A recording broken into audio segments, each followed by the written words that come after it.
Shri Harikrishna Heights येथे अत्यंत व्याजबी दरात 25 अमेनिटीज आणि प्रशस्त पार्किंग सह 2 आणि 3 BHK रेडी पोझिशन फ्लॅट्स उपलब्ध। बुकिंग साठी संपर्क पार्श्वनाथ प्रोजेक्ट 9090787833।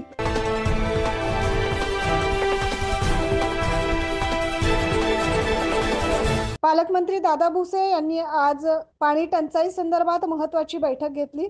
आज सकाळी त्र्यंबकेश्वर येथे निवृत्तीनाथ महाराजांच्या समाधीचे दर्शन घेण्यासाठी पालकमंत्री आलेत। या दरम्यान त्यांनी पाणी टंचाई संदर्भात महत्त्वाची बैठक घेतली। आताच्या घडीला धरणांमध्ये उपलब्ध असलेलं पाणी त्यातल्या त्यात जुलै ऑगस्ट पर्यंत पिण्याचं पाणी आपल्याला कसं पुरवता येईल त्या दृष्टिकोनातून नियोजन करावं हा प्रमुख विषय आजच्या बैठकीचा होता।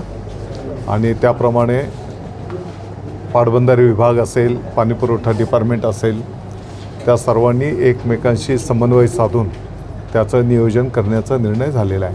दादा, परंतु आजच्या बैठकीला लोकप्रतिनिधी नव्हते आणि त्यामुळे स्थगित करण्यात आलेली काय?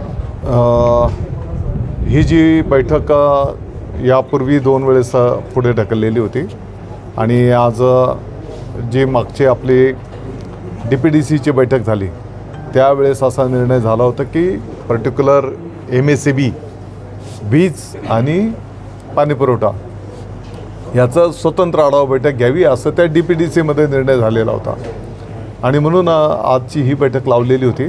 परंतु आता काही आमदार महोदय परदेश दौऱ्यावर आहेत, राज्य शासन पातळीवरचा तो दौरा आहे। आता त्यावेळेस आपल्याला ही तारीख निश्चित करताना त्यांचा दौरा आहे हा विषय माहीत नव्हता। काही आमदार महोदय उपस्थित होते आणि म्हणून परत एकदा याची सविस्तर आढावा बैठक आपण घेणार आहोत। कारण आपल्याला येणाऱ्या 6 महिन्याचं नियोजन करायचं आहे। तो अगदीच आज आणि उद्याच्या हातघाईवरचा विषय नाही, तरी पण आपल्याला जुलै अगदी ऑगस्टच्याही काही दिवस असं पिण्याच्या पाण्याचं नियोजन करावं म्हणून ती बैठक होती। वीज बिलाच्याही संदर्भामध्ये MSEBच्या वरिष्ठ अधिकाऱ्यांना सांगण्यात आलेलं आहे। बरेच आपल्या नाशिक जिल्ह्यातले तालुके दुष्काळामध्ये घोषित झालेले आहेत आणि म्हणून त्यातल्या त्यात पाणी पुरवठा योजना असतील, आपल्या जिल्हा परिषदच्या शाळा असतील, किंबहुना शेतकऱ्यांचेही कनेक्शन, तर अगदी वीज कनेक्शन कट करण्यापर्यंत आपण जाऊ नका अशा प्रकारची सूचना करण्यात आलेली आहे। 9 न्यूज महाराष्ट्रासाठी प्रतिनिधी अजीज सय्यद।